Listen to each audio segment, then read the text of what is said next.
Hi. Hi, Rachel. I'm Rachel McCrum, editor of Font Magazine. Could you tell us a little bit about your job at Font Magazine and the Font Magazine itself? Sure, absolutely. So Font is an online magazine that started in November 2021. It's published monthly at fontmag.ca. It's actually a project of Linda Leith Publishing, and the aim with Font was to seek out and put a spotlight on English and minority language writing activities, writing communities, writing organisations in Quebec, but particularly those outside the main centre of Montreal, or to look in Montreal but in communities that were more marginalised, so looking at people of colour or Indigenous communities or LGBTQ+, who maybe weren't engaging with the mainstream English language literary scene, let's say.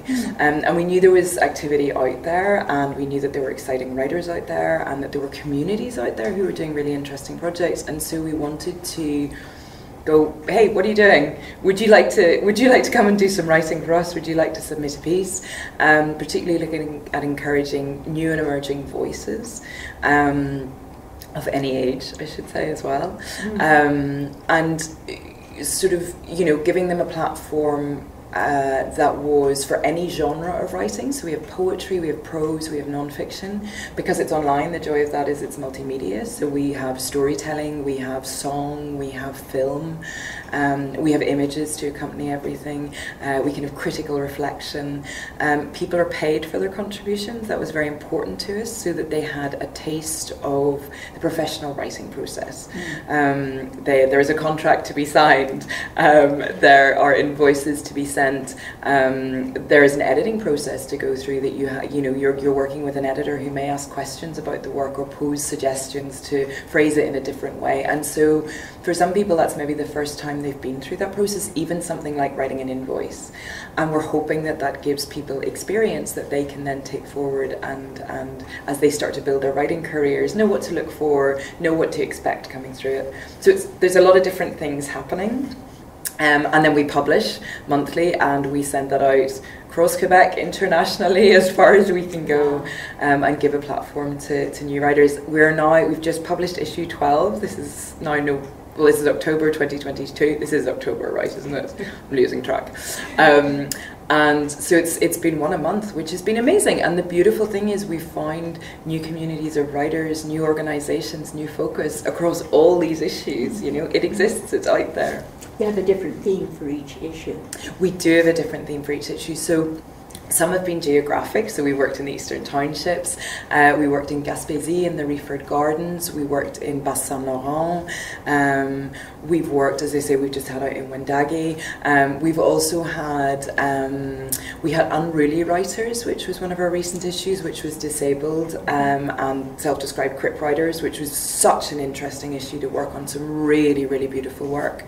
We've had, our first issue was young black writers from the Black Community Resource Centre in Montreal. So people writing on a theme, people writing on an element of life in Quebec, people writing on an element of writing life in Quebec and what that might look like. It's not very long, we're looking at sort of 8 to 9 articles per issue max. We have a very beautiful website which was designed by a Montreal company called House 9. It's designed to scroll easily, so you can sit and read it on your phone rather than you're clicking into lots of different tabs. And we're really grateful for them to the work on it. But the idea is, people can sit down, read 20 minutes, 25 minutes, that's it. But they can go back. And they can go back and see the individual pieces, or they can bookmark them, or they can share them, which we like as well. And so elevate those writers a little bit more. How do you find your contributors? How do I source them, do you mean? Yeah. How do I reach out? That's a really good question.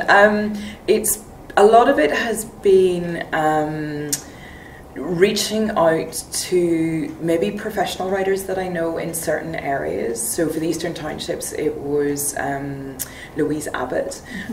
For Gaspésie, I'd worked with a group out there in capacity with another organisation. We've worked with organisations like the Quebec Writers Federation. you know, I talk to my staff and I say, does anyone have any ideas? We have an advisory committee who've been really useful, who work in different areas of publishing in Quebec. And so right at the start we said, okay, give us a list of as many people as you can. And if I'm honest, I've worked my way down that list and gone, okay. We're also, you know, we're trying to cover as wide a geographic area as possible. So if we haven't touched, you know, who do we know in that area or who might go there? I have to say I still haven't got the Côte Nord yet. I really wanted to get the Côte Nord, and also up north, although that might change in issue 14. Excellent. Yeah, it's a big place, Quebec, you know, we've got to reach out. Quebec is big, yeah. Okay, when you receive a submission, what is it that makes your heart sing? I'm really excited to see people who are starting to find or have found their own writing voice, that they have a flow in a way that is something that is natural to them. Maybe it's their spoken voice, maybe it's their heritage, maybe it's they're coming, you know, to Quebec from somewhere else, and they're using a particular form of English. Maybe it's their second language. I'm from Northern Ireland, so I don't speak, and I definitely don't write in what is accepted Canadian English or CBC English. Can we say that? We'd say BBC English, so let's say CBC English. And that can be quite hard if you go through an editing process where the emphasis is on the correct form of English, let's say, rather than what is this person trying to say, why have they phrased it in this way, you know, what is it particular to the syntax or the rhythms or their speech rhythms or how their grandmother used to talk, you know, what is happening here? And so it's really exciting when something comes in where you go, oh, this person is right, you know, there's something interesting in the way they use phrases here, and we want to know more. And the editing team, Edward He and Deanna Radford, we've worked really hard to try and respect people's voices in the editing process. So we're not editing them to oblivion, let's say. And there's some back and forth. And there's back and forth, absolutely. So this has been interesting. It's, you know, an editor poses questions. An editor doesn't just slash through everything and go, this is the version that we're putting out here. And so the idea is, you know, to go, can you explain why you've used this phraseology, or have you thought about this, or just checking if this is intentional. And a lot of it's to do with intention. Did you mean to write it like this, or is it an error? Okay, you made a choice. You made an artistic choice to write like this. Let's talk about why. If the meaning doesn't seem quite clear, is there a way we can work with this to make it clear? But again, without making it bland, without flattening it out. So that's exciting. Would you have just a couple of words of, I don't know, advice or tips for someone who's looking for their voice and maybe has never published before? Oh, that's a lovely question. I think you write your way into your voice. A lot of, you know, it starts with reading, right? So you find what resonates, you find what makes your heart sing, let's say, in the reading of it. But that doesn't mean you're going to write like that person, you know. I love W.B. Yeats, but I'm not writing in Yeats' syntax. And so how can you then shape that into your own voice? How can you express what you want to say in a way that seems natural, I think? And for me, I mean, I come from a more performance and spoken word background with poetry, and so for me it's a lot to do with the spoken voice. How would I say this? And actually I think that's a really good way to start sometimes. If you're struggling to write it down, how would you speak it? And if you can capture that, maybe you record yourself and transcribe it, or just listen to it and go, oh, that's how I speak.